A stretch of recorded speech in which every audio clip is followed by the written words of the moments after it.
En la cima de una colina en el Valle del Hudson, a 40 kilómetros al norte de Manhattan, se alza una mansión que transformó a Estados Unidos. Por fuera, Kykuit parece casi modesta. 40 habitaciones de piedra envejecida, sin hojas de oro ni columnas de mármol. Un visitante podría confundirla con el retiro campestre de un caballero acomodado, pero el hombre que levantó esta casa controlaba una fortuna mayor que la de cualquier estadounidense antes o después. Ajustada por la inflación, su riqueza superaba los 400.000 millones de dólares. Poseía el 90% del petróleo de Estados Unidos. Los presidentes le temían. Los periódicos lo tildaban de monstruo. Las caricaturas políticas representaban a su empresa como un pulpo que estrangulaba al país. Se llamaba John D. Rockefeller. La familia que habitó esta casa fue en su día la más odiada de América. Obreros murieron en sus minas. Competidores fueron aplastados sin piedad. Una periodista dedicó años de su vida a destapar sus delitos. El Tribunal Supremo ordenó desmantelar su imperio. En solo 2 generaciones, el apellido Rockefeller pasó de simbolizar la codicia a encarnar la generosidad. La familia que fundó Standard Oil también erigió la sede de las Naciones Unidas. Crearon la Universidad de Chicago, restauraron el Williamsburg Colonial y fundaron el Museo de Arte Moderno. Sus donaciones benéficas superaron cualquier cosa vista en el mundo. 4 generaciones de Rockefeller vivieron en Kykuit. El anciano que amasó la fortuna, el hijo que la repartió, el nieto que llegó a vicepresidente de Estados Unidos y los bisnietos que convirtieron esta finca privada en un fideicomiso público. Uno de ellos falleció en medio de un escándalo. Varios aspiraron a la presidencia.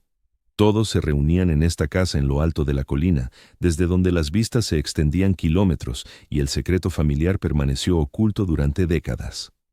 Esta es la historia de cómo el dinero del petróleo levantó una dinastía americana. Cómo esa dinastía casi se autodestruye y cómo una casa llamada Kykuit se convirtió en el monumento a una de las transformaciones más extraordinarias de la historia de Estados Unidos. Suscríbete ahora si te gustan estas historias y vamos a sumergirnos en ellas. Capítulo 1. El chico que diezmó su primer dólar. John Davison Rockefeller nació el 8 de julio de 1839 en el pequeño pueblo de Richford, Nueva York. La casa era humilde. La familia no era rica. Nada en su nacimiento presagiaba la inmensa fortuna que vendría después. Su padre era un problema. William Avery Rockefeller se presentaba como médico, pero carecía de formación sanitaria. Recorría el campo vendiendo medicamentos patentados y elixires que prometían curar el cáncer. Los vecinos lo apodaban Devil Bill, y el sobrenombre estaba bien ganado. Era un estafador, un jugador y, al final, un bígamo que mantuvo una segunda familia bajo un nombre falso en otro estado. Devil Bill desaparecía durante meses, dejando a su esposa e hijos para que se las arreglaran solos. Cuando volvía, a veces traía dinero, otras veces no. La familia se mudaba con frecuencia, siempre un paso por delante de los acreedores o el escándalo. La madre de John ofrecía el contrapeso. Eliza Davison Rockefeller era una baptista devota que creía en la disciplina, el ahorro y las obligaciones de la fe. Enseñó a sus hijos a trabajar duro, a ahorrar con cuidado y a donar el 10% de todo lo que ganaban a la iglesia. Esta práctica del diezmo no era opcional en su hogar, era el pilar de la vida moral. El joven absorbió ambas influencias. De su padre aprendió que el mundo estaba lleno de oportunidades para quienes fueran lo bastante astutos para aprovecharlas. De su madre, que la riqueza sin principios no valía nada. Esas 2 lecciones moldearían todo lo que vendría después. La familia se instaló cerca de Cleveland, Ohio, en 1853. John tenía 14 años. La ciudad crecía a gran velocidad, impulsada por los ferrocarriles, la industria y el comercio de los Grandes Lagos. Cleveland, en la década de 1850, era un lugar donde un joven decidido podía construir algo de la nada. John terminó la secundaria, pero no fue a la universidad. Hizo un breve curso de contabilidad y salió a buscar empleo. Durante semanas recorrió las calles de Cleveland, visitando todos los negocios que encontraba y pidiendo trabajo. La mayoría lo rechazó. Era joven, delgado y completamente anodino en su aspecto. El 26 de septiembre de 1855, un comerciante de comisiones llamado Wheat and Tuttle le ofreció por fin un puesto como ayudante de contable. Su salario era de 50 centavos al día. John Rockefeller celebró esa fecha el resto de su vida. La llamó Día del Trabajo y la conmemoraba cada año con más devoción que su propio cumpleaños.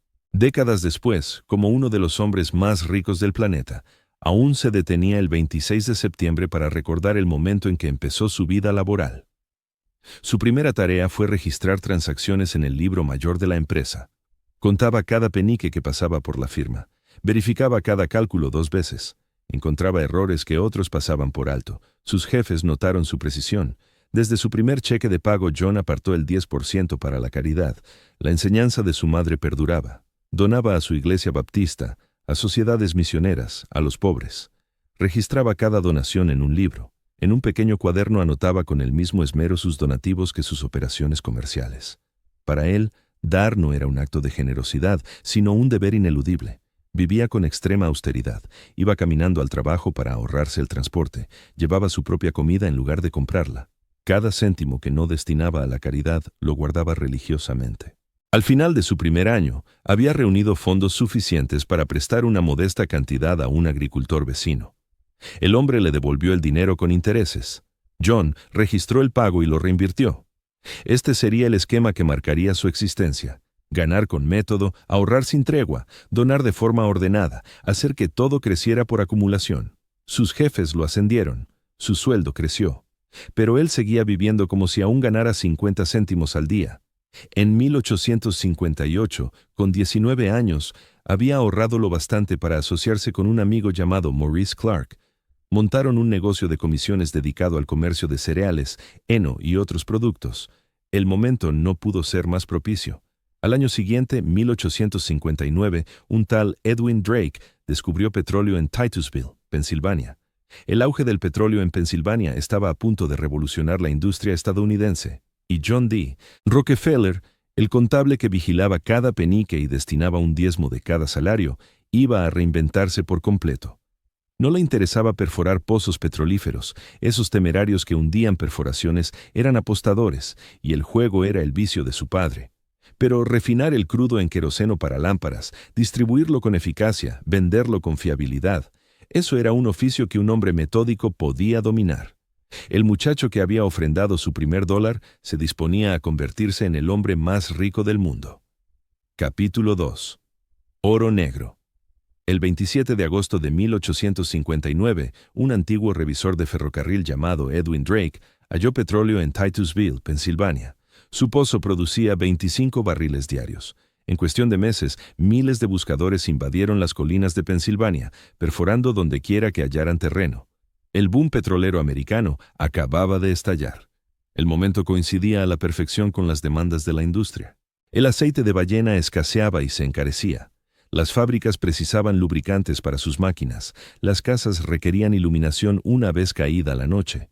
El queroseno obtenido del petróleo podía suplir todo ello a una fracción del precio, pero los yacimientos eran un verdadero desbarajuste. Los prospectores perforaban a su antojo. Cuando un pozo producía, no tenían forma de almacenar el crudo. Los barriles de madera se desbordaban. El petróleo en bruto empapaba la tierra. Los precios oscilaban de forma salvaje, de $10 el barril a 10 céntimos, según la oferta. Se forjaban y perdían fortunas en semanas. Los que perforaban pozos eran jugadores que lo apostaban todo a agujeros en el suelo. John D. Rockefeller contempló esa fiebre y percibió algo distinto. Los perforadores asumían todos los riesgos.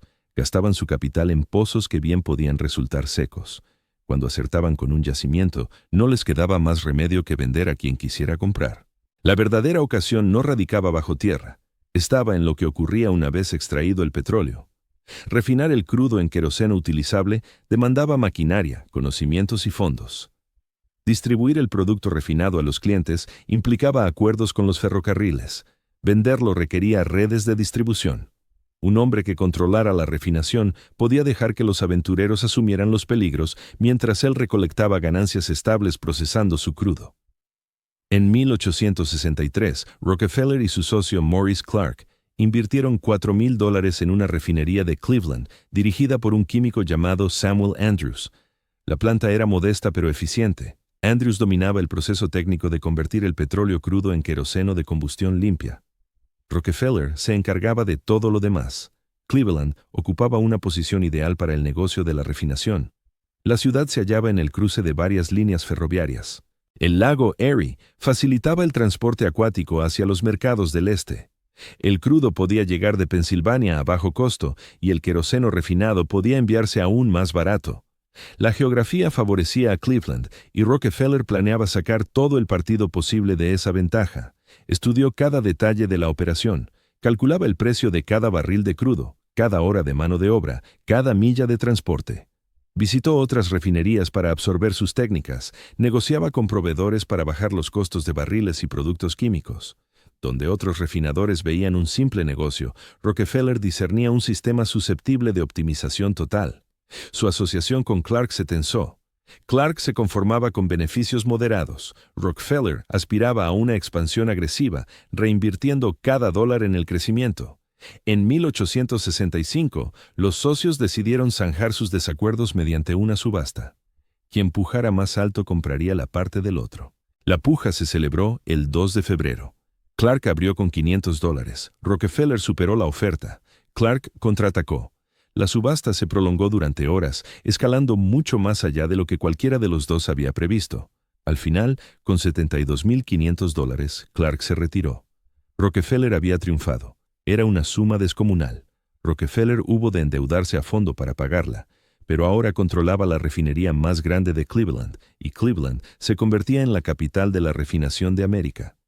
Encontró un nuevo socio en Henry Flagler, un comerciante de granos con capital para invertir y un don para las negociaciones. Juntos se expandieron sin descanso. Compraron una segunda refinería, luego una tercera. Adquirieron sus propios barriles en lugar de comprarlos a proveedores. Consiguieron carretas para transportar su producto. Toda función que pudiera internalizarse se trajo a la casa. Flagler negociaba con las compañías ferroviarias para obtener descuentos por volumen. Si Standard Oil garantizaba enviar 60 vagones de queroseno al día, el ferrocarril cobraba menos por barril que a los competidores que enviaban cantidades menores. Esto era legal y una práctica habitual. También resultaba devastador para los refineros más pequeños, que no podían igualar el volumen. El 10 de enero de 1870, Rockefeller incorporó la Standard Oil Company de Ohio. Los socios fundadores incluían a su hermano William, Henry Flagler, Samuel Andrews y varios inversores más. Rockefeller poseía la mayor participación. La compañía se capitalizó en $1 millón. El nombre era intencional. Standard Oil prometía un producto estandarizado de calidad uniforme. Los clientes podían confiar en que cada barril de queroseno Standard ardería de la misma forma. En una industria acosada por combustibles adulterados y refinados inconsistentes, esta fiabilidad se convirtió en un argumento de venta poderoso. En 2 años, Standard Oil controlaba casi todas las refinerías de Cleveland. El método era simple y despiadado. Rockefeller se acercaba a un competidor y le ofrecía comprar su operación. Le mostraba sus libros, demostrando que los costos de Standard Oil eran inferiores a los suyos. Explicaba que los descuentos ferroviarios de Standard hacían imposible la competencia. El rival podía vender ahora a un precio justo, o ver cómo su negocio se derrumbaba y vender después por nada. La mayoría vendía. Los que se negaban se veían apretados por todos lados. Standard Oil bajaba precios en sus mercados hasta que el competidor sangraba dinero. Las ferroviarias subían misteriosamente las tarifas de envío para los no estándar. Los proveedores se volvían difíciles de encontrar. Los resistentes acababan rindiéndose o quebrando. Rockefeller no lo veía como crueldad. Lo veía como eficiencia. La industria petrolera era derrochadora y caótica. Demasiados refineros pequeños producían bienes inconsistentes a intervalos irregulares. La consolidación eliminaría el desperdicio, estabilizaría los precios y beneficiaría a todos. Los competidores que absorbían no eran víctimas, eran obstáculos para una organización racional. Expresaba esta filosofía con crudeza. La competencia, creía, era ineficiente. Llevaba a las empresas a rebajarse mutuamente hasta que todos perdían dinero. La cooperación bajo una gestión unificada era mejor para el negocio, mejor para los trabajadores y mejor para los clientes. Una frase que se le atribuye capturaba por completo su visión. La competencia es un pecado. Para 1872, Standard Oil refinaba el 25% de todo el petróleo americano. La compañía crecía más rápido que cualquier negocio del país. Rockefeller tenía 32 años, ya era rico, y apenas empezaba a comprender cuánto poder podía acumular. Los campos petroleros de Pensilvania seguían produciendo caos. Los pozos surgían y se secaban de forma impredecible. Los prospectores aún apostaban sus ahorros a agujeros en la tierra. Pero el caos ahora fluía por Cleveland, por Standard Oil, por las manos metódicas de John D. Rockefeller. Estaba construyendo algo que nunca había existido en los negocios americanos, no solo una compañía, sino un imperio. No solo riqueza, sino control. El contable que contaba cada centavo estaba a punto de convertirse en el pulpo que ahogaba a una nación. Capítulo 3. El pulpo. Para 1880, Standard Oil controlaba el 90% de todo el refinado de petróleo en Estados Unidos. Ninguna empresa había dominado jamás una industria americana de forma tan absoluta. Y John D. Rockefeller no había terminado. La conquista había tomado menos de una década. Tras consolidar Cleveland, Rockefeller se volvió hacia las refinerías de Pittsburgh, Filadelfia y Nueva York. El patrón que había perfeccionado ahora se extendía a todo el país. Cada centro de refinado importante enfrentaba la misma disyuntiva: unirse a Standard Oil o ser aplastado por ella. Algunos competidores se unían de buen grado, recibían acciones de Standard Oil a cambio de sus operaciones y se enriquecían conforme la compañía crecía. Otros se resistían y eran destruidos sistemáticamente. Standard bajaba precios en sus mercados hasta que sangraba en efectivo. Los proveedores se negaban a venderles barriles, las ferroviarias les cobraban tarifas más altas, los bancos rechazaban extenderles crédito, la prensa empezó a percatarse. Periodistas documentaban el patrón de adquisiciones y las quejas de empresarios arruinados. Caricaturas editoriales aparecían representando a Standard Oil como un pulpo gigante, con sus tentáculos envolviendo ferrocarriles, bancos, legislaturas estatales y el Capitolio de Estados Unidos mismo. Rockefeller ignoraba las críticas. Creía que estaba imponiendo orden al caos. La industria petrolera antes de Standard había sido derrochadora e inestable. Ahora era eficiente. Los precios para los consumidores habían bajado, la calidad había mejorado, el empleo era estable. Si los competidores sufrían, ese era el precio del progreso. La estructura legal de su imperio requería innovación. Las leyes estatales de la década de 1870 dificultaban que una corporación constituida en un estado pudiera poseer propiedades o realizar negocios en otro. Standard Oil de Ohio no podía poseer legalmente refinerías en Pensilvania ni en Nueva York. Rockefeller necesitaba un mecanismo para controlar docenas de empresas independientes en varios estados, mientras mantenía una gestión unificada. Sus abogados idearon una solución. En 1882 crearon el Trust de Standard Oil. Los accionistas de 40 compañías afiliadas transfirieron sus acciones a un consejo de 9 fideicomisarios. A cambio, recibieron certificados de confianza que les daban derecho a dividendos. Los fideicomisarios, liderados por Rockefeller, ahora controlaban las 40 empresas como un solo ente coordinado. El arreglo era sin precedentes. Ningún negocio estadounidense había operado a esa escala, ni con ese grado de control centralizado. El trust se convirtió en un modelo que otras industrias imitaron rápidamente. El azúcar, el whisky, el aceite de algodón y el plomo formaron todos trusts siguiendo el ejemplo de Standard Oil. La sede se trasladó a un edificio anodino en el 26 de Broadway, en el Bajo Manhattan. La dirección se volvió sinónimo de poder corporativo. Desde allí, Rockefeller y sus fideicomisarios dirigían un imperio que abarcaba el continente. Las cifras eran impresionantes. Standard Oil controlaba miles de pozos nacionales, miles de millas de oleoductos transportaban petróleo crudo a las refinerías y productos refinados a los mercados. Vagones cisterna por miles movían el petróleo por ferrocarril. Un ejército de trabajadores cobraba salarios de la compañía y sus afiliadas. Los ingresos anuales superaban los de la mayoría de los gobiernos estatales. La fortuna personal de Rockefeller crecía más allá de toda comprensión. Su riqueza se medía en decenas de millones y aumentaba cada año.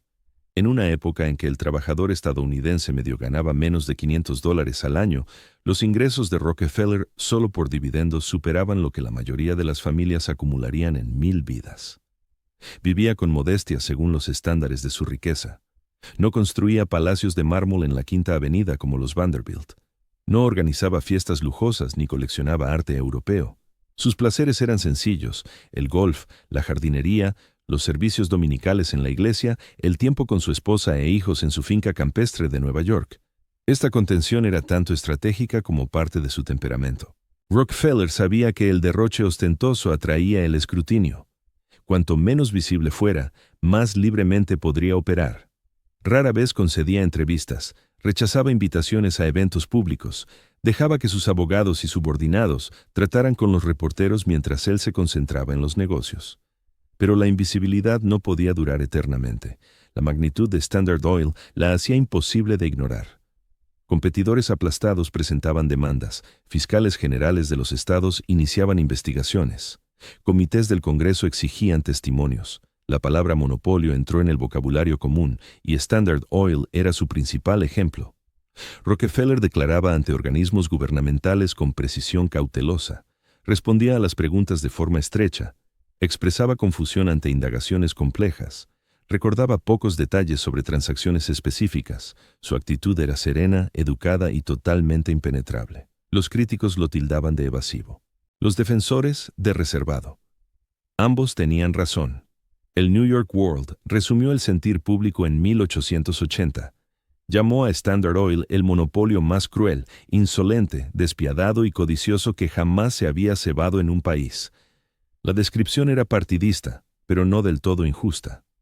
Rockefeller había construido su imperio eliminando alternativas. Los clientes que querían queroseno compraban a Standard Oil porque no había nadie más de quien adquirir. La estructura del trust en sí atrajo desafíos legales. En 1892, la Corte Suprema de Ohio dictaminó que el trust de Standard Oil violaba la ley estatal y ordenó su disolución. Rockefeller cumplió formalmente disolviendo el trust y distribuyendo sus activos a 20 compañías separadas. La disolución no cambió nada. Los mismos hombres que habían sido fideicomisarios ahora eran directores de las empresas sucesoras. Consejos interconectados aseguraban la gestión coordinada. Las compañías operaban como un ente unificado bajo nombres legales distintos. Los intereses de Standard Oil, como se denominó el arreglo, funcionaban exactamente como lo había hecho el trust. Rockefeller cumplió 60 años en 1900. Se había retirado en gran medida de la gestión diaria, dejando las operaciones a subordinados de confianza, como John Dustin Archbold. Su salud era frágil. Una afección digestiva lo había dejado incapaz de comer la mayoría de los alimentos. Su cabello se había caído por alopecia, dándole el aspecto demacrado que definiría su imagen pública. Pasaba más tiempo en su finca de Pocantico Hills, con vistas al río Hudson. Jugaba al golf a diario, a menudo solo. Repartía monedas de 10 centavos a los niños que encontraba, un hábito que los periódicos ridiculizaban como caridad cutre de un multimillonario. Pero su imperio permanecía intacto. Standard Oil seguía dominando la refinación estadounidense y controlaba una vasta porción de las exportaciones mundiales de petróleo. Sus refinerías procesaban petróleo a una escala sin igual. Provenía de múltiples continentes. Sus buques cisternas surcaban todos los océanos. El trust solo se había disuelto de nombre y una mujer en Pensilvania ya estaba escribiendo las palabras que al final lo derribarían. Capítulo 4. La mujer que lo desenmascaró. Ella creció viendo cómo su padre lo perdía todo. Ida Minerva Tarbell nació en 1857 en el condado de Erie, Pensilvania, al borde de las zonas petroleras. Su padre, Franklin Tarbell, era un artesano que construía depósitos de madera para guardar el petróleo crudo. Cuando llegó el boom del petróleo, él vio una oportunidad. Invirtió en instalaciones de almacenamiento y luego en la producción. Durante un tiempo, la familia prosperó. Entonces apareció Standard Oil. Los Tarbell observaron cómo los productores independientes eran eliminados del mercado uno a uno, tarifas ferroviarias que los competidores no podían igualar, precios que caían por debajo del coste de producción, compradores que de repente se negaban a adquirir petróleo no estándar. El socio de Franklin Tarbell se suicidó. Él mismo se quedó con las deudas del hombre. La familia sobrevivió, pero Ida nunca olvidó lo que había presenciado. Se convirtió en profesora y luego en escritora. Se mudó a París para estudiar y empezó a colaborar con artículos en revistas americanas. Su trabajo era meticuloso, bien investigado y fácil de leer. Los editores apreciaron su habilidad para hacer que temas complejos fueran accesibles al gran público. En 1894 se unió al equipo de la revista McClure's en Nueva York. La publicación formaba parte de un nuevo movimiento en el periodismo estadounidense. Sus editores creían que historias profundas sobre negocios y política podían captar lectores mientras servían al interés público. Lo llamaban muckraking, un término pensado como insulto pero que llevaban con orgullo.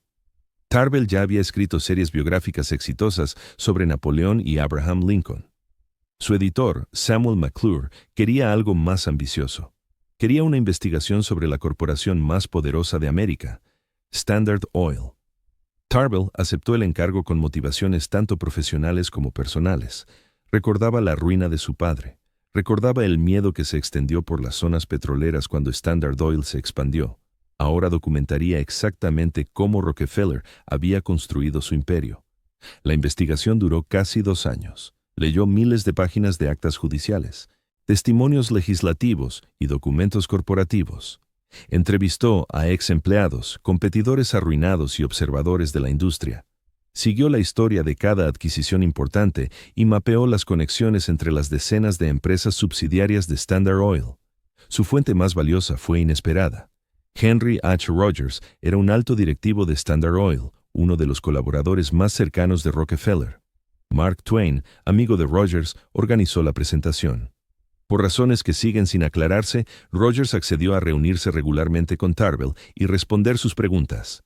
Algunos historiadores creen que quería influir en la narrativa, otros sugieren que albergaba rencores contra Rockefeller. Fuera cual fuera su motivo, Rogers proporcionó información interna que ningún forastero podría haber obtenido. La primera entrega apareció en la revista McClure's en noviembre de 1902. El título era sencillo, Historia de la Standard Oil Company. Los lectores quedaron cautivados. Tarbell escribía con precisión y contención. No tildaba a Rockefeller de criminal, simplemente documentaba lo que había hecho. Los descuentos ferroviarios que destruían a los competidores, la propiedad secreta de supuestas empresas independientes, el espionaje industrial que revelaba los planes de los rivales, la campaña sistemática para eliminar a cualquiera que se interpusiera en el camino de Standard Oil. Citaba testimonios judiciales y registros corporativos, nombraba personas y fechas, construía su caso hecho a hecho, capítulo a capítulo, hasta que el patrón resultaba innegable. La serie se extendió por 19 entregas durante 2 años. Cada mes, los lectores esperaban el siguiente capítulo. La tirada de McClure's se disparó. Otras publicaciones iniciaron sus propias investigaciones sobre mala conducta corporativa. Había comenzado la era del periodismo de investigación. Rockefeller se negó a responder públicamente. Sus asesores le instaban a defenderse, pero él creía que el silencio digno era la respuesta adecuada a ataques indignos.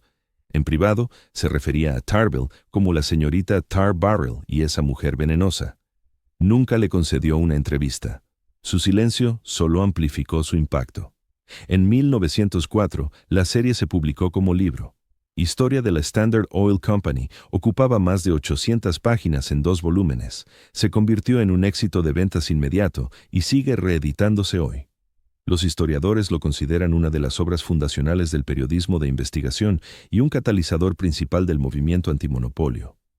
Tarbell había logrado algo que legisladores y fiscales no consiguieron. Había volteado la opinión pública de forma decisiva contra Standard Oil. La corporación que parecía invencible ahora parecía corrupta. El hombre que la construyó ahora parecía un villano. No estuvo exenta de críticos. Los defensores de Rockefeller argumentaban que ignoraba su labor benéfica y su papel en rebajar precios del petróleo para los consumidores. Notaron que el fracaso de su padre podría haber influido en su juicio. La acusaron de sensacionalismo disfrazado de erudición. Tarbell rechazó estas críticas. Ella había documentado hechos concretos. Si esos hechos pintaban a Rockefeller de manera negativa, no era culpa suya. Le había dado todas las oportunidades para responder y él las había rechazado. El público podía sacar sus propias conclusiones.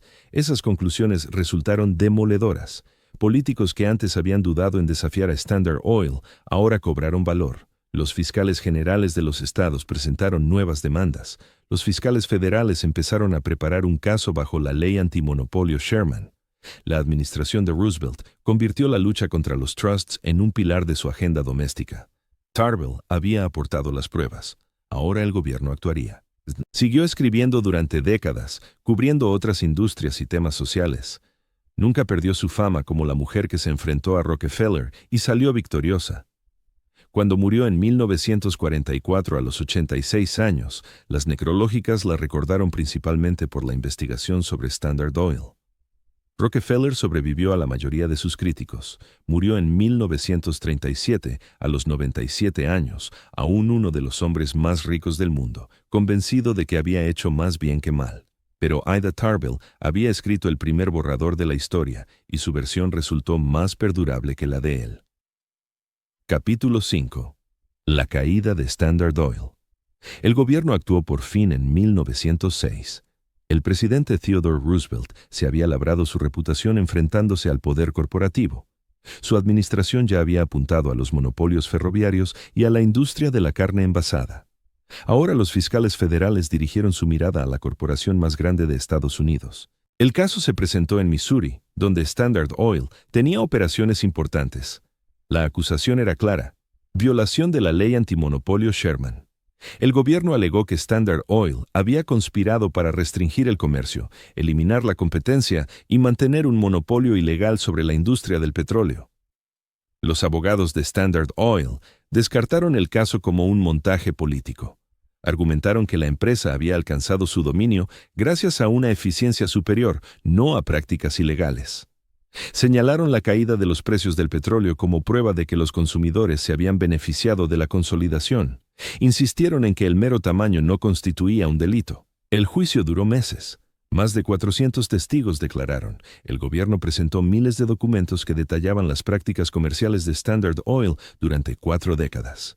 Los fiscales documentaron el patrón de acuerdos secretos, tácticas predatorias y eliminación sistemática de competidores que Ida Tarbell había revelado en su serie de artículos.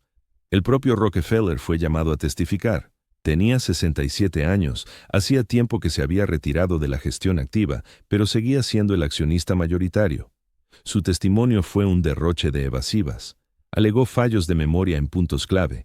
Desvió preguntas refiriéndose a subordinados que habían manejado los detalles. Se presentó como un simple empresario que había construido su compañía con trabajo duro y principios sólidos. Los fiscales no se dejaron impresionar. Tenían los documentos. En noviembre de 1909, el Tribunal Federal falló en contra de Standard Oil. La empresa fue declarada culpable de monopolizar la industria del petróleo mediante medios ilegales. El tribunal ordenó la disolución del trust en sus partes componentes. Standard Oil apeló ante la Corte Suprema. El caso llegó al tribunal más alto del país en 1910. El juez presidente Edward Douglas White supervisó los argumentos. Las apuestas no podían ser más altas. Sería la sentencia antimonopolio más importante de la historia de Estados Unidos, estableciendo precedentes que moldearían el derecho corporativo por generaciones. El 15 de mayo de 1911, la Corte Suprema emitió su veredicto. Standard Oil había violado la ley antimonopolio Sherman. El monopolio era ilegal. La corporación debía disolverse. El juez presidente White escribió la opinión mayoritaria. Introdujo lo que se conocería como la regla de la razón, argumentando que no toda restricción al comercio era ilegal, solo las irrazonables. Las prácticas de Standard Oil, concluyó, eran irrazonables por cualquier medida. El patrón de conducta predatoria era demasiado constante, demasiado sistemático y demasiado dañino para la competencia como para justificarlo. El tribunal concedió a Standard Oil 6 meses para reorganizarse. La disolución creó 34 empresas separadas de lo que había sido un imperio unificado. Standard Oil de Nueva Jersey se convirtió en la sucesora más grande, rebautizada eventualmente como Exxon. Standard Oil de Nueva York se transformó en Mobil. Standard Oil de California se convirtió en Chevron. Standard Oil de Indiana dio origen a Amoco. La lista seguía con docenas de entidades regionales y especializadas. En el papel, el monopolio había sido destruido. El pulpo se había troceado. En la realidad, la situación era más compleja. Los mismos accionistas que poseían acciones de Standard Oil ahora tenían participaciones en 34 compañías distintas. Rockefeller siguió siendo el mayor accionista individual en la mayoría de ellas. Los ejecutivos que habían dirigido la corporación unificada a menudo continuó. La disolución de Standard Oil no alteró la influencia de Rockefeller sobre sus restos. El desmembramiento generó una competencia aparente en el papel, pero en la práctica conservó gran parte de la estructura antigua. Y entonces ocurrió algo imprevisto. Las cotizaciones de las empresas sucesoras empezaron a subir. Los inversores, que habían temido la fragmentación, descubrieron que las compañías independientes valían más que el conjunto unificado. Las partes, liberadas de los problemas legales que habían atormentado a la matriz, atrajeron nuevas inversiones y se expandieron a mercados inéditos. Rockefeller vio cómo su fortuna se multiplicaba. Antes del desmantelamiento, sus participaciones en Standard Oil ascendían a unos $300 millones. En apenas 2 años, el valor conjunto de sus acciones en las nuevas firmas superó los 900 millones. La Corte Suprema lo había enriquecido más que nunca. Ahora era más acaudalado de lo que jamás había sido. La ironía no pasó desapercibida a los observadores. La gran cruzada antimonopolio, los años de investigaciones y pleitos, la histórica sentencia de la Corte Suprema, terminaron triplicando la fortuna del hombre al que pretendían castigar. Rockefeller había perdido el control de un monopolio y ganado un portafolio diversificado por valor de 3 veces más. Nunca expresó en público su satisfacción por este resultado. Siguió con su rutina de jubilado, golf y una vida discreta. Continuó con su filantropía, donando millones a universidades e investigaciones médicas. Observaba desde lejos cómo la industria petrolera que había fundado seguía transformando el mundo. El caso Standard Oil estableció el modelo para la aplicación de las leyes antimonopolio en Estados Unidos. Las futuras monopolios se medirían por el precedente que fijó. La regla de la razón se convirtió en el criterio para evaluar el comportamiento corporativo. La disolución, por imperfecta que fuera, demostró que incluso las mayores corporaciones podían rendir cuentas. Pero el hombre que erigió el monopolio salió indemne.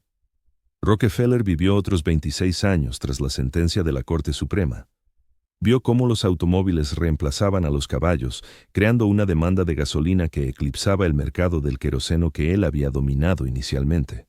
Observó cómo sus empresas sucesoras se convertían en gigantes globales. Hasta el final, siguió siendo el hombre cuya fortuna solo crecía con cada intento de menguarla. El gobierno había destruido su monopolio, solo había multiplicado su riqueza. Capítulo 6. Sangre en la nieve. El dinero traía sangre consigo. John D. Rockefeller Jr. estaba a punto de aprender esta lección de la forma más pública imaginable. Para 1914, el patriarca se había retirado casi por completo de los negocios. Su hijo, conocido como Junior, gestionaba las inmensas inversiones familiares desde la sede en Nueva York. Entre esas inversiones destacaba una participación mayoritaria en la Colorado Fuel and Iron Company, una de las mayores operaciones mineras de carbón en el oeste americano. Junior nunca había pisado las minas. Conocía la empresa solo a través de informes financieros y cartas de sus directivos. Los mineros que extraían carbón de las montañas de Colorado eran para él meras abstracciones, partidas en un balance contable. Esos mineros vivían una realidad muy distinta. Las minas de carbón de Colorado figuraban entre las más peligrosas del país, con una tasa de mortalidad más del doble de la media nacional. Los hombres trabajaban en el subsuelo por salarios que apenas cubrían los gastos en las tiendas de la compañía, donde estaban obligados a comprar. Residían en pueblos de la empresa, donde debían alquilar. Cobraban por tonelada, pero la compañía pesaba las toneladas en 1000 kilos en lugar del estándar de 907. La seguridad costaba dinero y no generaba beneficios, así que las empresas la ignoraban. En septiembre de 1913, 9,000 mineros abandonaron el trabajo. Exigían el cumplimiento de las leyes mineras estatales, el derecho a elegir su vivienda y médicos y el reconocimiento del Sindicato de Trabajadores Mineros de América. La Colorado Fuel and Iron Company se negó a negociar. En cambio, desalojó a los huelguistas y sus familias de las viviendas de la empresa. Sin otro lugar a donde ir, los trabajadores erigieron colonias de tiendas en la pradera abierta. El campamento más grande, cerca de una estación de ferrocarril llamada Ludlow, albergó a unos 1,200 hombres, mujeres y niños durante el crudo invierno de Colorado. Junior recibía informes de los directivos de la empresa que le aseguraban que agitadores externos habían provocado el conflicto. Los mineros en sí, le decían, estaban satisfechos con sus condiciones. Él dio crédito a esos informes. Sutton, en su testimonio ante el Congreso, declaró que apoyaría a sus gerentes a cualquier precio, incluso si ello implicaba la ruina de la compañía. Casi significó la ruina de la reputación familiar. La mañana del 20 de abril de 1914, la Guardia Nacional de Colorado atacó el campamento de Ludlow. Muchos guardias eran empleados de la empresa con uniforme, pagados con fondos de la compañía. Llevaban ametralladoras. Lo que ocurrió después sigue siendo controvertido en sus detalles, pero devastador en sus consecuencias. Estallaron disparos y la colonia de tiendas prendió fuego. Las familias, que habían cavado pozos bajo sus tiendas para protegerse, se apiñaron bajo tierra mientras las llamas se extendían por encima. Al anochecer, unas 20 personas habían muerto, incluidas mujeres y niños asfixiados en un pozo bajo una tienda en llamas. La nación se estremeció. Se miraron con horror. Los periódicos que habían tachado a los huelguistas de alborotadores ahora publicaban imágenes del campamento calcinado y los cuerpos rescatados de las cenizas. Las muertes en Lelo convirtieron una disputa laboral en una masacre y la culpa recayó de lleno sobre la familia Rockefeller. Los manifestantes se congregaron frente a las oficinas de la compañía en Manhattan. Los piqueteros desfilaron ante la mansión Rockefeller en Tarrytown. El escritor socialista Upton Sinclair encabezó protestas y redactó duras denuncias. La violencia en Colorado se prolongó 10 días más tras lo de Lelo, con mineros enfurecidos atacando propiedades de la empresa a lo largo de un frente de 320 kilómetros, incendiando edificios y librando combates erráticos contra guardias y milicias. El presidente Woodrow Wilson envió finalmente tropas federales para restablecer el orden el 29 de abril. La huelga se desmoronó en diciembre sin que se atendiera ninguna de las demandas de los trabajadores, pero el daño al nombre Rockefeller resultó más perdurable que el propio conflicto. En enero de 1915, Junior fue convocado a declarar ante la Comisión de Estados Unidos sobre Relaciones Industriales. El presidente, Frank Walsh, lo interrogó sin tregua. ¿Conocía las condiciones en las minas? ¿Había autorizado el uso de la milicia contra los huelguistas? ¿Asumía responsabilidad por las muertes? Las respuestas de Rockefeller no convencieron a nadie. Alegó ignorar los detalles concretos y se remitió a sus gerentes. Cuando Walsh le mostró una foto de un niño muerto en Lelo, Rockefeller se negó a mirarla. Algo tenía que cambiar. Junior contrató a Ivy Lee, un pionero en el naciente campo de las relaciones públicas. El consejo de Lee era revolucionario para la época. Basta de esconderse. Rockefeller debía ir en persona a Colorado, reunirse con los mineros, oír sus quejas y permitir que los fotógrafos registraran cada instante. En septiembre de 1915, Junior hizo precisamente eso. Recorrió las minas, comió en los comedores de los obreros y bailó con las esposas de los mineros en un evento social. Planteó preguntas y pareció atento a las respuestas. Los periódicos cubrieron cada detalle. Fue una puesta en escena, pero también algo más profundo. La experiencia impactó de verdad a Junior. Puso en marcha un plan empresarial que otorgaba a los trabajadores una representación limitada, el primero de su tipo en la industria pesada estadounidense. Los críticos lo tildaron de gesto vacío para evitar la sindicalización real, pero señaló el inicio de una metamorfosis. El padre había amasado la fortuna con métodos que atraían investigaciones y procesamientos. El hijo aprendería a salvaguardarla mediante filantropía y relaciones públicas. La masacre de Lelo le enseñó a Junior que la riqueza conllevaba deberes, y pasarlos por alto equivalía al desastre. Pasaría el resto de su vida intentando que el apellido Rockefeller evocara algo más que sangre y dinero. Los frutos de ese empeño redibujarían el panorama americano. Capítulo 7. Construyendo el mirador. Mientras los abogados batallaban por su imperio y los periodistas enumeraban sus pecados, John D. Rockefeller erigía una casa. Los colonos holandeses que primero cultivaron estas tierras en el condado de Westchester habían bautizado la colina como Kikwit, que significa mirador. Desde su cima se divisaba el río Hudson curvándose hacia el sur en dirección a Manhattan, las Palisades elevándose en la orilla opuesta y kilómetros de campiña ondulante en todas direcciones. Rockefeller compró la finca en 1893, atraído por las mismas vistas que le habían dado nombre siglos atrás. Ya poseía una casa en el terreno, pero se incendió en 1902. El fuego le obligó a tomar una decisión que había pospuesto. Acercándose a los 70, Rockefeller optaría por algo duradero. Encargó el proyecto a su único hijo, Junior, quien contrató al estudio de arquitectura Delano y Aldrich. Chester Aldrich era un pariente lejano de la esposa de Junior, Abby Aldrich Rockefeller, y ambos arquitectos se habían formado en la prestigiosa École des Beaux-Arts de París. Las obras arrancaron en 1905.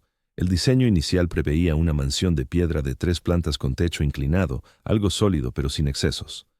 Rockefeller siempre había favorecido la sencillez frente al derroche.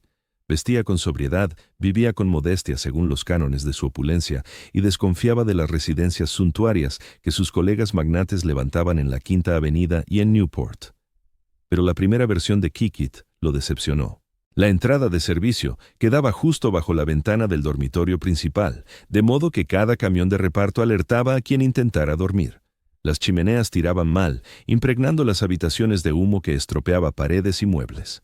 Los dormitorios de la tercera planta resultaban angostos bajo el techo abuhardillado, dejando poco espacio para huéspedes. La casa impresionaba de lejos, pero fallaba en el uso cotidiano. Junior llamó a William Wells Bosworth, un paisajista que había estado diseñando los jardines, para supervisar una reconstrucción total. Bosworth elevó y aplanó el techo, añadió una cuarta planta para el personal y excavó un túnel de servicio bajo el camino de acceso, permitiendo que las entregas llegaran sin verse ni oírse. Sustituyó la fachada original por una de piedra de cantera local. Piedra y piedra caliza de Indiana transformaron la casa en una villa Beaux-Arts de 4 plantas que equilibraba la formalidad clásica con el entorno rústico. La reconstrucción demandó otros 5 años más. Kikuit se completó finalmente en 1913. Rockefeller tenía 74 años cuando se instaló allí. Había sobrevivido a la mayoría de sus críticos y a muchos de sus rivales. La fortuna que le había granjeado infamia seguía creciendo a pesar de todos los ataques legales y periodísticos. Ahora poseía una mansión digna de las vistas, enclavada en lo alto de una colina desde donde podía contemplar su dominio, al igual que aquellos colonos holandeses que le habían dado nombre. El interior reflejaba tanto contención como opulencia. Ogden Codman Jr., que había coescrito un influyente libro sobre decoración con la novelista Edith Wharton, diseñó estancias que evitaban el opulento desorden tan de moda entre los adinerados. No había salón de baile ni gran escalinata destinada a impresionar a los visitantes. Los muebles eran elegantes pero no abrumadores. Cerámicas chinas y antigüedades europeas llenaban los espacios sin saturarlos. Retratos de Abraham Lincoln y George Washington adornaban las paredes, evocando el legado histórico que tanto admiraba Rockefeller. En el exterior, Bosworth creó jardines que rivalizaban con la casa misma. Terrazas descendían por la ladera con precisión geométrica, salpicadas de fuentes, pabellones y esculturas clásicas. La fuente de Oceanus, encargada como réplica de una pieza original del siglo XVI de los jardines de Boboli en Florencia, presidía el patio principal. Senderos serpenteaban entre plantaciones formales hacia un jardín japonés, un jardín italiano y un templo dedicado a Afrodita. Los terrenos estaban pensados para la contemplación, no para el entretenimiento. Rockefeller paseaba por estos jardines a diario cuando su salud lo permitía. Había dejado la gestión activa de sus negocios años atrás. El golf llenaba sus mañanas, las tardes traían visitas, correspondencia y los serenos ritmos de la jubilación. Ahora estaba construyendo algo distinto. Una red de fundaciones benéficas e instituciones educativas destinada a transformar su reputación de depredador en filántropo. Su esposa Laura, conocida en la familia como Seti, falleció en Kikuit en marzo de 1915 tras más de 50 años de matrimonio. Había estado a su lado en cada escándalo y cada victoria, gestionando el hogar mientras él dirigía su imperio. Su muerte marcó el inicio de las últimas décadas de él. Rockefeller pasó sus años restantes en Kikuit, muriendo finalmente en 1937. Junior heredó la finca y la convirtió en su residencia principal, criando a su propia familia en el lugar donde su padre se había retirado del mundo. Tras la muerte de Junior en 1960, su hijo Nelson tomó posesión y llenó los jardines con esculturas modernas que habrían desconcertado al constructor original. Tapices de Picasso, obras de Henry Moore y Alexander Calder transformaron los jardines clásicos en un museo al aire libre del arte del siglo XX. 4 generaciones de Rockefeller llamaron hogar a Kikuit. La casa que empezó como el refugio de un solo hombre se convirtió en sede familiar, luego en museo y, por fin, en un monumento a una era de riqueza americana irrepetible. El nombre aún significa atalaya. La vista sigue extendiéndose hasta el río y más allá. Lo que abarca ha cambiado. La industria petrolera que forjó la fortuna ahora afronta su propio ajuste de cuentas con la historia. La familia que una vez la controlaba se ha dispersado por continentes y generaciones, pero la casa permanece en su colina, mantenida con exactitud tal como fue concebida, un registro permanente de lo que una sola fortuna podía edificar cuando edificar era el objetivo. Capítulo 8. Redención. El hijo que salvaría el nombre familiar casi se destruye a sí mismo en el intento de ganarse la aprobación de su padre. John Davison Rockefeller Jr. nació en Cleveland el 29 de enero de 1874, el único varón entre 5 hermanos. Si su padre tenía un genio instintivo para acumular riquezas, Jr. hallaba el mundo de los negocios agotador. Tras graduarse en la Universidad Brown en 1897, se incorporó a las operaciones de su padre en Manhattan con la esperanza de demostrar que era digno del legado Rockefeller. Fracasó. La presión de igualar los logros paternos mientras cargaba con el odio público hacia el apellido familiar resultó excesiva. En 1904, Jr. sufrió un colapso nervioso total. Se retiró por completo del mundo empresarial, pasando meses recuperándose de lo que sus médicos denominaron agotamiento nervioso. Ese derrumbe acabaría siendo su salvación. Cuando Jr. volvió al trabajo, tomó una decisión que definiría el resto de su vida. En lugar de aspirar a ser un magnate industrial como su padre, optaría por algo completamente distinto. Repartiría la fortuna. En 1901, se casó con Abby Aldrich, hija del senador Nelson Aldrich de Rhode Island. Ella aportó calidez y refinamiento cultural a su existencia rígida y devota. Juntos, tendrían 6 hijos que extenderían la influencia familiar a través de la política, los negocios y la cultura americanos durante generaciones. Pero primero, Jr. tenía que sobrevivir a Colorado. La catástrofe en los campamentos mineros lo dejó públicamente. Fue objeto de duras críticas y se le acusó de tener sangre en las manos.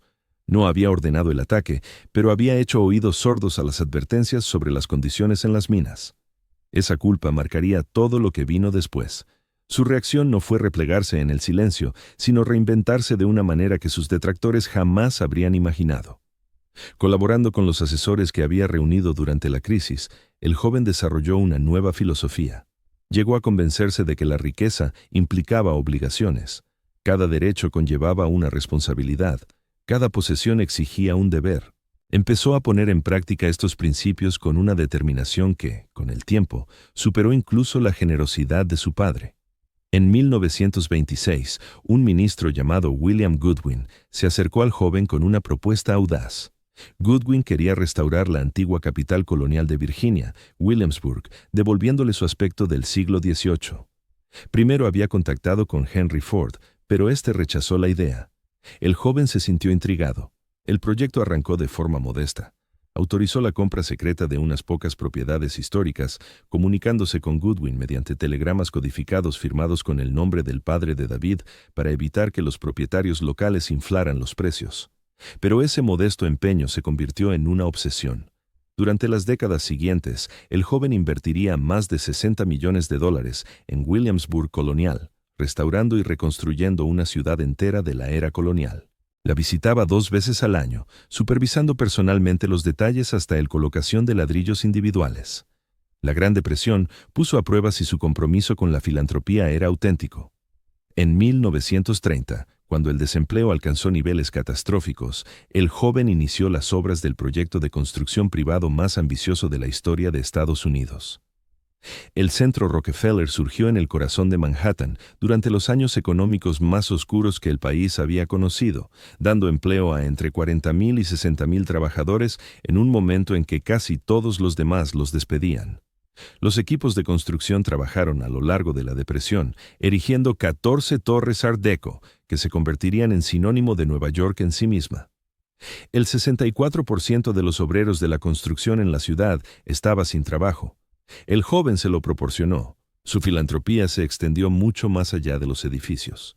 Cuando los esfuerzos para crear el Parque Nacional Great Smoky Mountains se estancaron por falta de fondos, donó $5 millones en 1927 para completar las adquisiciones de terreno, honrando la memoria de su madre. Nunca había visitado esas montañas. Simplemente creía que debían preservarse. Ese mismo impulso lo llevó a donar más de 32,000 acres al Parque Nacional Grand Teton, a financiar museos en Mesa Verde y Yellowstone y a salvar 15,000 acres de pinos azucareros en Yosemite de la tala comercial. El Servicio de Parques Nacionales calcula que sus donaciones para la conservación equivalen a $800 millones en valor actual.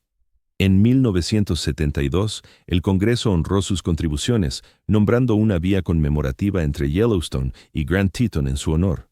Su regalo más trascendental llegó al final de la Segunda Guerra Mundial. Las Naciones Unidas recién formadas necesitaban una sede permanente.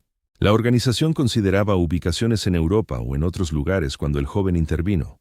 Compró 17 acres a lo largo del East River de Manhattan por $8,5 millones y donó el terreno al organismo internacional. Su donación mantuvo a las Naciones Unidas en Estados Unidos y consolidó el papel de Nueva York como capital diplomática del mundo.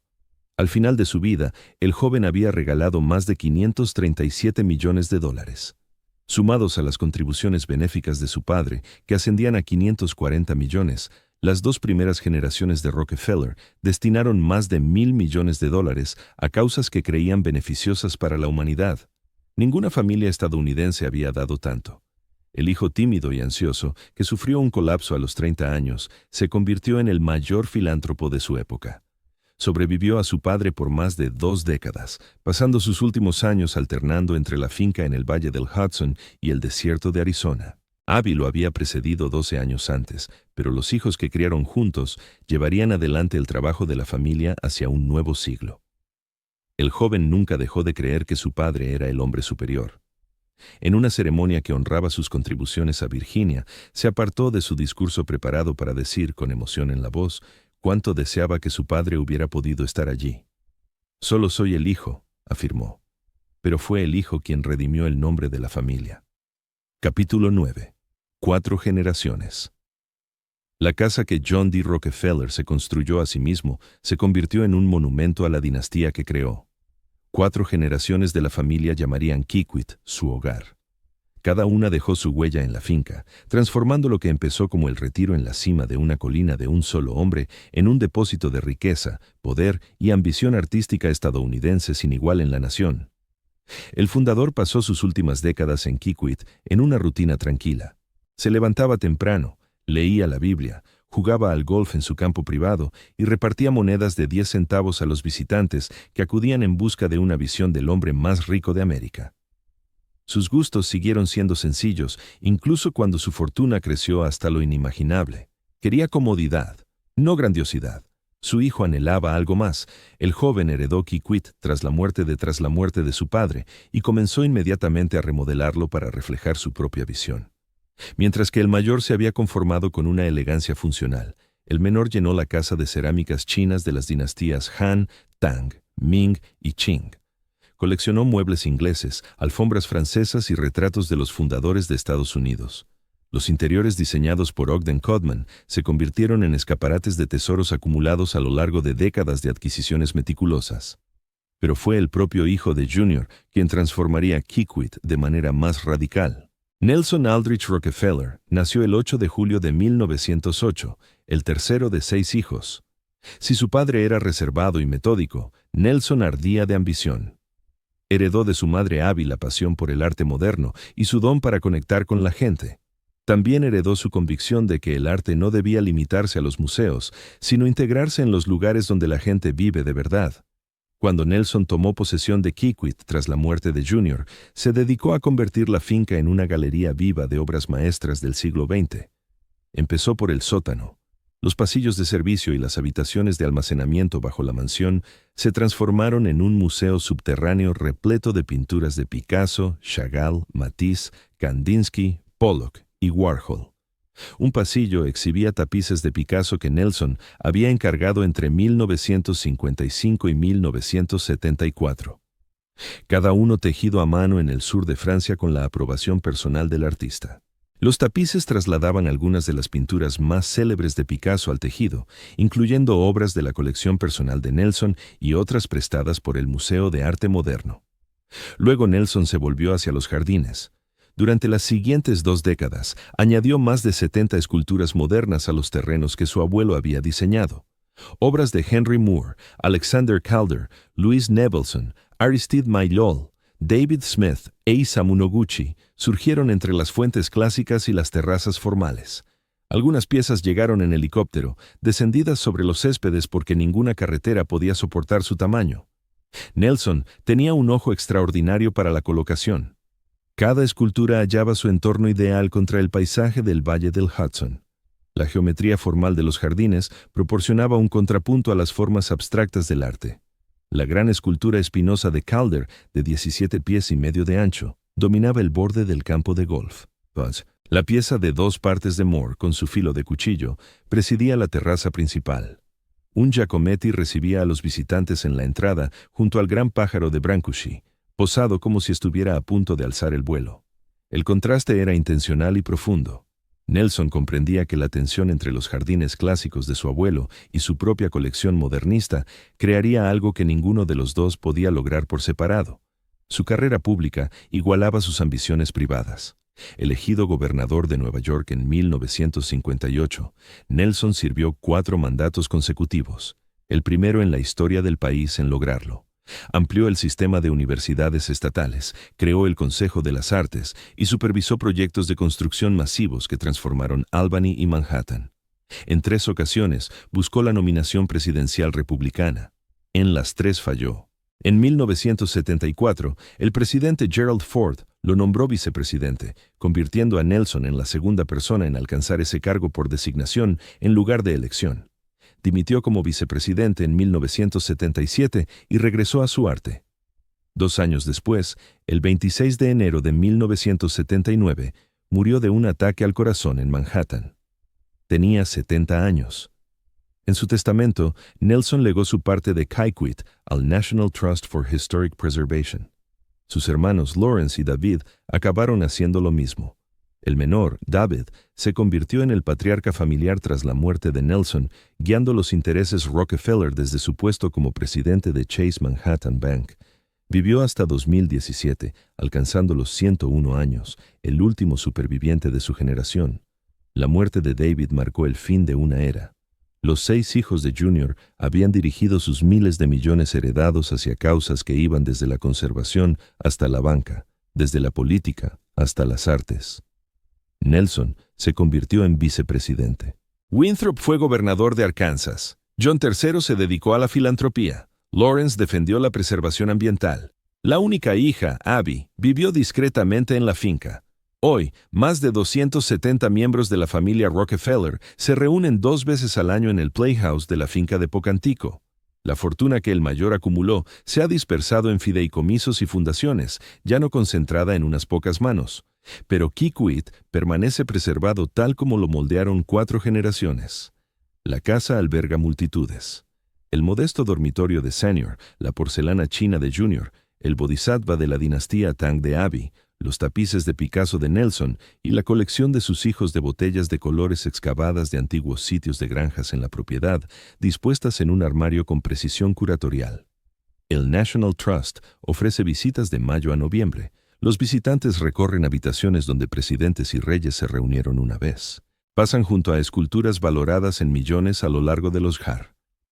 Los jardines, diseñados para enmarcar las vistas del río Hudson que se extiende abajo, evocan cómo la riqueza puede corromper y, al mismo tiempo, generar transformaciones profundas. Revelan el modo en que una fortuna amasada mediante monopolios se convirtió en instituciones que moldearon la medicina, la educación, la conservación y el arte en Estados Unidos. El mirador sigue dominando su panorámica del Hudson.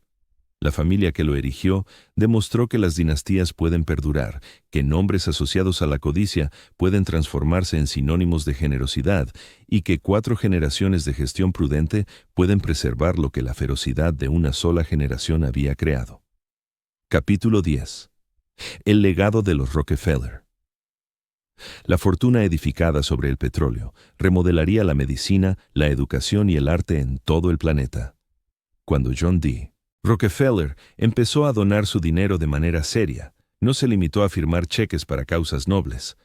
Creó instituciones pensadas para perdurar indefinidamente, fundaciones que continuarían su labor mucho después de su partida. El método era meticuloso, científico y de una escala sin precedentes. Definiría la filantropía estadounidense durante el siglo siguiente. La Fundación Rockefeller, fundada en 1913, se convirtió en el instrumento principal mediante el cual la familia transformaría el mundo. Su misión era de una ambición vertiginosa, promover el bienestar de la humanidad en todo el globo. En pocas décadas, se erigió como la mayor empresa filantrópica de la Tierra. La primera gran campaña de la fundación se centró en una enfermedad que había debilitado el sur de Estados Unidos durante generaciones. La uncinariasis afectaba a millones de sureños rurales, dejándolos anémicos, débiles e incapaces de trabajar con eficiencia. El parásito penetraba por los pies descalzos, se alojaba en los intestinos y agotaba la energía y las ambiciones de sus víctimas. Los observadores del norte achacaban la pobreza sureña a la pereza. La realidad era parasitaria. La Comisión Sanitaria Rockefeller lanzó su ofensiva contra la uncinariasis en 1909.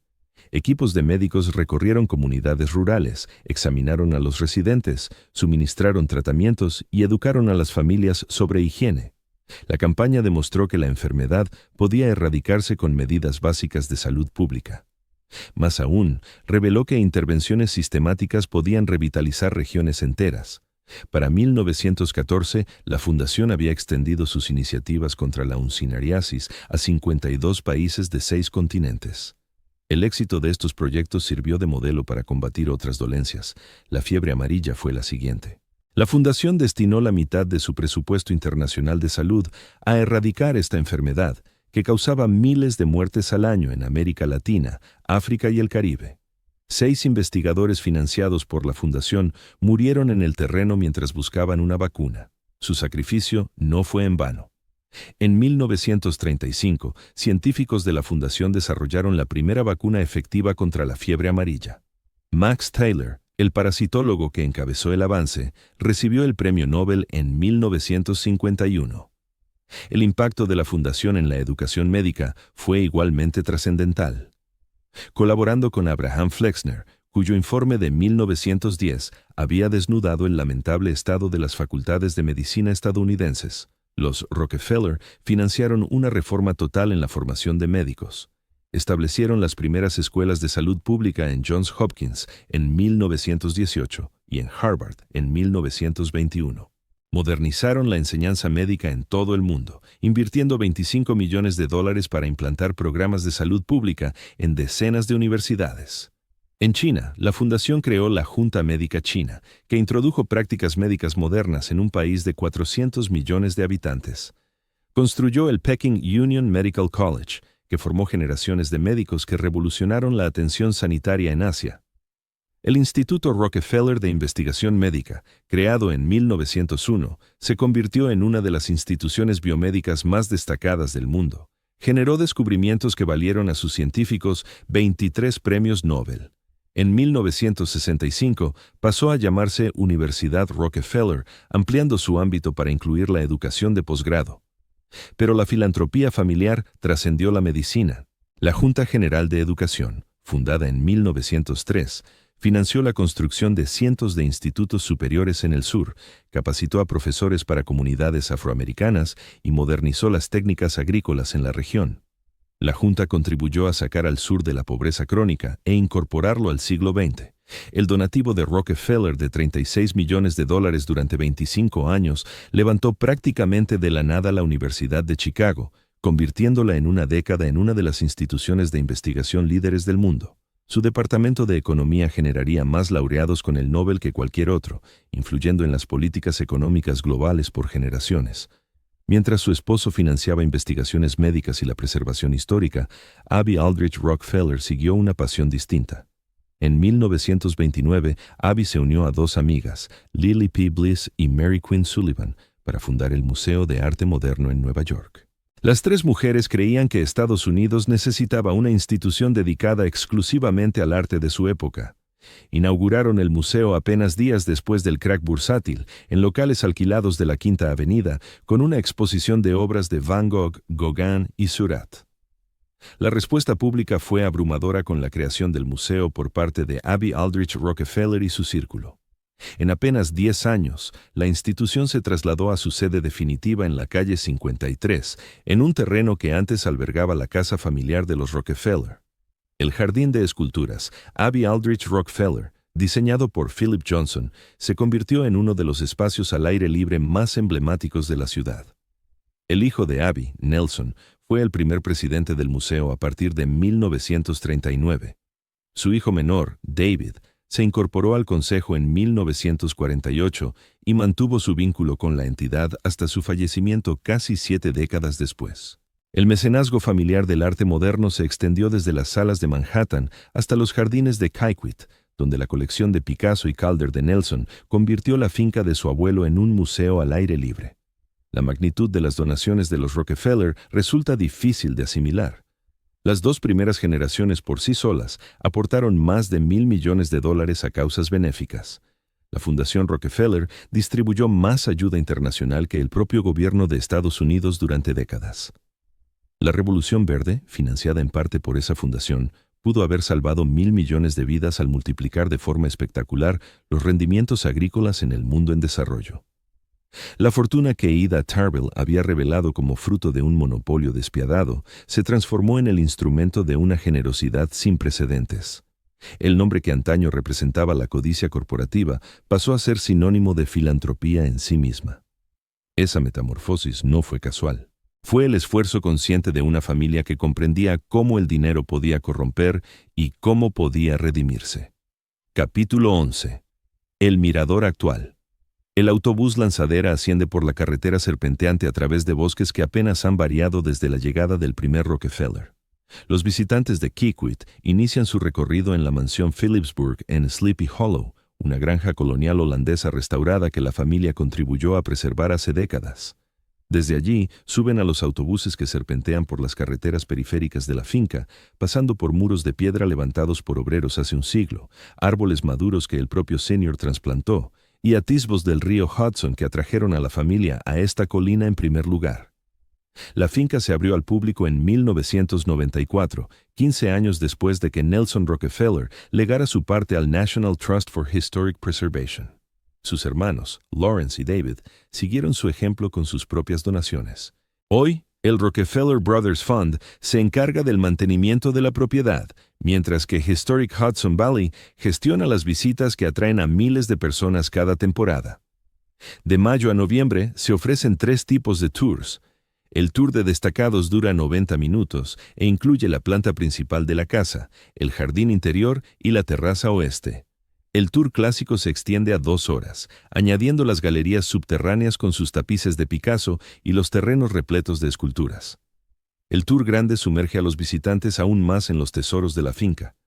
Lo que más impacta a la mayoría de los visitantes es la modestia de la casa en sí. 40 habitaciones suenan impresionantes, hasta que se piensa que Senior valía más que el gobierno federal cuando residía aquí. Podría haber erigido un palacio comparable a cualquiera de Europa. En cambio, optó por una vivienda que prioriza las vistas sobre la grandiosidad, el confort sobre la ostentación. Los muros de piedra de campo y los recortes de piedra caliza de Indiana se funden con el paisaje en lugar de imponerse sobre él. No hay una entrada monumental pensada para intimidar a los visitantes. La escala es humana. Por dentro, las estancias están dispuestas para habitarlas, no para exhibirlas. Los interiores de Ogden Codman resultan elegantes pero no agobiantes. Cerámicas chinas de dinastías que abarcan 2000 años adornan los estantes. Muebles ingleses llenan los salones. Retratos de los fundadores de América comparten las paredes con fotos familiares. El resultado es el de un hogar donde personas extremadamente adineradas vivían de verdad, no un museo montado para el consumo público. El contraste con las galerías del sótano es intencionado y chocante. Bajo la formalidad clásica de las plantas superiores, Nelson creó un mundo subterráneo dedicado al arte del siglo XX. Los pasadizos que antaño guiaban a los sirvientes en sus tareas ahora exhiben cuadros de Picasso, Chagall, Matisse, Kandinsky, Pollock y Warhol. Un corredor entero está dedicado a los tapices de Picasso, enormes traducciones tejidas de las pinturas más célebres del artista, encargados por Nelson durante 2 décadas y aprobados por el propio Picasso. Fuera, la colección de esculturas convierte los jardines en un museo al aire libre incomparable en América. Más de 70 obras de los maestros de la escultura moderna salpican los terrenos. Un Giacometti da la bienvenida a la entrada. La pieza de 2 partes de filo de cuchillo de Moore preside la terraza principal. La gran forma espinosa de Calder domina el borde del campo de golf. Brancusi, Nevelson, Mayol y David Smith aparecen entre las fuentes y setos que Bosworth diseñó para el abuelo de Nelson. Esa yuxtaposición genera un diálogo entre generaciones. Los jardines formales de Bosworth, con sus fuentes clásicas y terrazas geométricas, ofrecen el contrapunto ideal a las formas abstractas que Senior habría considerado incomprensera razonable. Nelson comprendía perfectamente esa tensión y la aprovechó con maestría. El granero para carruajes alberga una colección de vehículos antiguos y automóviles clásicos que ilustran la evolución del transporte a lo largo de la historia familiar. Los carruajes tirados por caballos, que llevaron a Senior a la iglesia, conviven con las elegantes máquinas que utilizaron sus bisnietos. El edificio en sí, terminado en 1913, triplica en tamaño la mansión principal. El jardín japonés, ideado por Bosworth en 1908 y perfeccionado durante décadas, fusiona elementos de varios estilos tradicionales. Una casa de té de 1962, diseñada por el arquitecto japonés Junzo Yoshimura, se erige junto a estanques y cascadas que podrían encontrarse en Kioto sin desentonar. El jardín representa otra faceta del impulso coleccionista de la familia, otra estética absorbida y convertida en propia. Justo cuesta abajo de la finca se encuentra la iglesia Union de Pocantico Hills. La pequeña iglesia de piedra, construida en 1921 con fondos Rockefeller, parece desde fuera algo del todo ordinario. Sin embargo, en su interior guarda uno de los tesoros más inesperados del arte moderno en Estados Unidos. El rosetón de Henri Matisse, su obra final, brilla en tonos de amarillo, verde y azul sobre el altar. El artista completó su diseño apenas 2 días antes de su muerte en 1954. Rinde homenaje a Abby Aldrich Rockefeller, quien defendió el arte moderno cuando su esposo aún prefería la porcelana china. 9 vidrieras de Marc Chagall rodean el santuario. La más grande, que representa al buen samaritano, conmemora a Junior. Sus profundos azules inundan el espacio de color. Las otras 8, que muestran profetas hebreos y querubines, se añadieron en los años siguientes para crear lo que Chagall describió como un entorno más armónico. La congregación resistió inicialmente los diseños modernos. Los Rockefeller, como siempre, se impusieron. Más allá de la finca formal, la familia ha donado gran parte de sus tierras para uso público. El Parque Estatal Reserva Rockefeller abarca cientos de acres de bosques y praderas abiertos a excursionistas, corredores y jinetes. Bill Clinton, que reside cerca en Chappaqua, ha realizado carreras habituales por sus senderos. El Centro Stone Barn para Alimentos y Agricultura ocupa otra sección de la propiedad original, enseñando agricultura sostenible a una nueva generación. Las visitas concluyen donde comenzaron, con los autobuses devolviendo a los visitantes a Phillipsburg Manor. La mayoría se marcha con fotografías de las vistas del Valle del Hudson y recuerdos de obras de arte valoradas en cientos de millones de dólares. Algunos se van con interrogantes sobre lo que significa poseer tal riqueza y qué obligaciones conlleva. La familia que construyó Kikwit entendió esa cuestión mejor que la mayoría. Respondieron a ella regalando casi todo lo que tenían. Capítulo 12. El significado de Kikit. La historia de Kikit nos obliga a enfrentar una pregunta incómoda.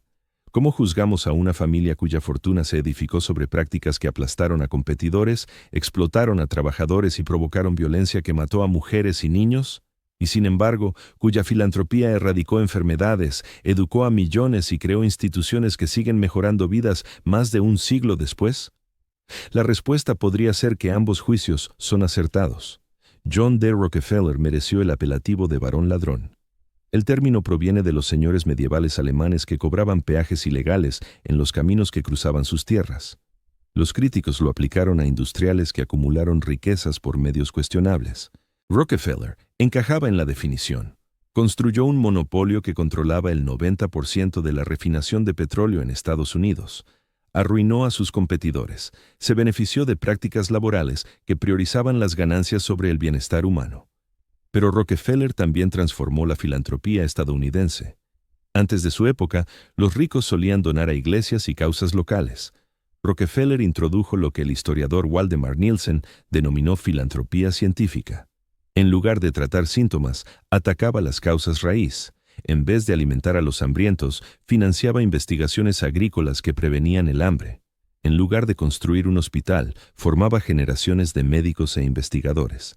Los resultados hablan por sí solos. Solo de la Universidad Rockefeller han surgido 23 premios Nobel, una vacuna contra la fiebre amarilla desarrollada por investigadores financiados por la Fundación, la eliminación de la uncinariasis en 6 continentes, La revolución verde que potencialmente salvó 1.000 millones de vidas de la hambruna.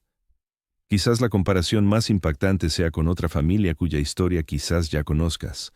Cornelius Vanderbilt murió en 1877 con una fortuna que superaba todo el tesoro de Estados Unidos. Su hijo William la duplicó en solo 8 años. Aún así, cuando 120 descendientes Vanderbilt se reunieron en la Universidad Vanderbilt en 1973 para el primer reencuentro familiar, no había un solo millonario entre ellos. Los Rockefeller forjaron su fortuna en la misma era. John D. falleció en 1937 con unos 1.400 a 4.000 millones de dólares. Hoy, más de 200 miembros de la familia comparten una fortuna estimada en 10.000 millones. Han pasado 7 generaciones. La riqueza perdura. La diferencia no fue suerte ni oportunismo en el mercado, fue planificación. Cornelius Vanderbilt. El consejo que William Henry Vanderbilt dio a su hijo en su lecho de muerte fue simple: mantén el dinero unido. Pero no dejó ninguna estructura para lograrlo. Los Rockefeller, en cambio, crearon una institución.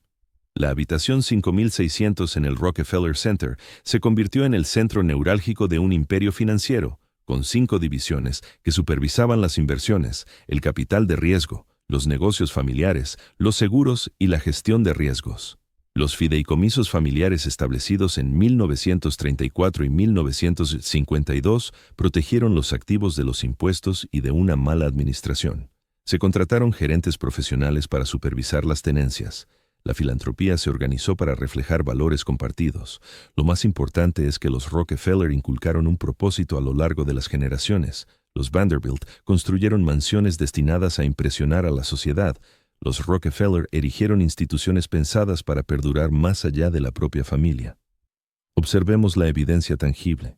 Decenas de mansiones Vanderbilt han sido demolidas, convertidas en museos o vendidas a extraños.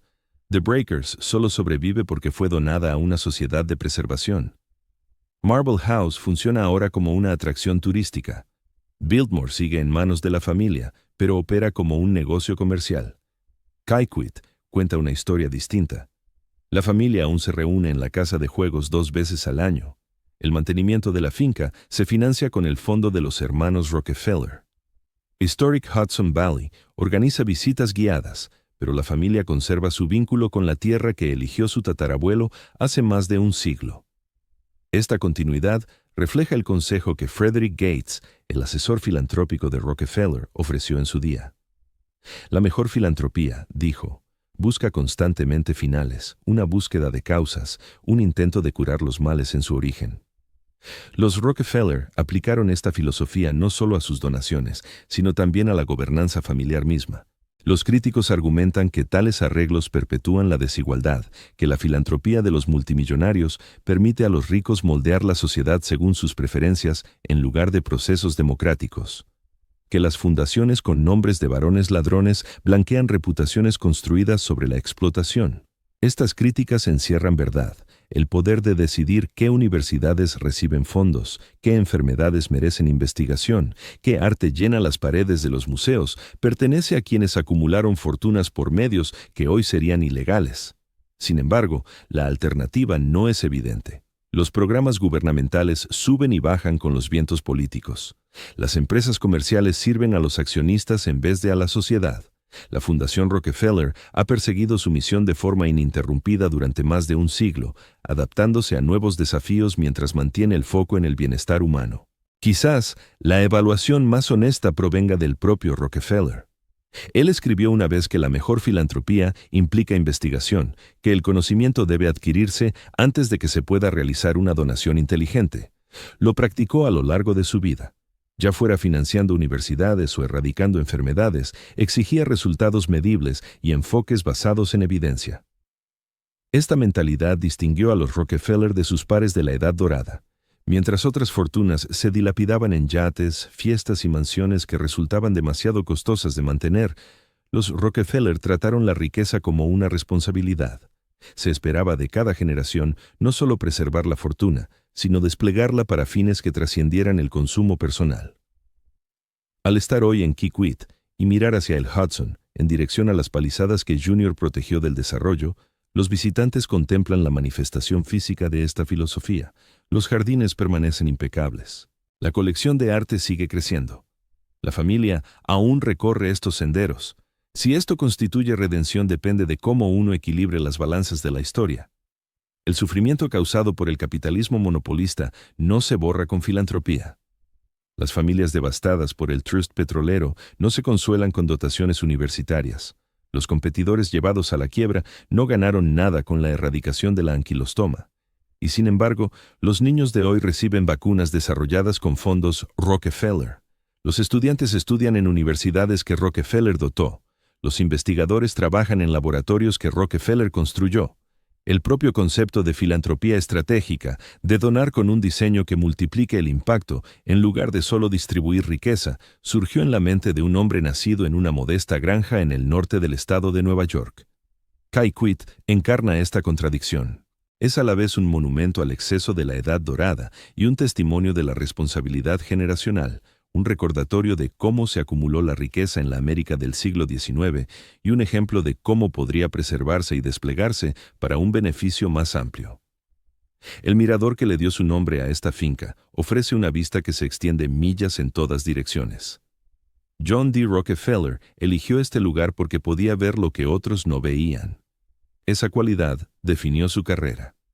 Vio oportunidad en el caos, orden en la turbulenta industria petrolera, posibilidad en la filantropía cuando otros solo veían caridad. Sus descendientes siguen contemplando desde esta colina. Lo que ven hoy difiere de lo que vieron sus antepasados, pero la vista en sí permanece. Esa continuidad. La continuidad, más que cualquier cifra en dólares, podría ser el verdadero legado de Rockefeller.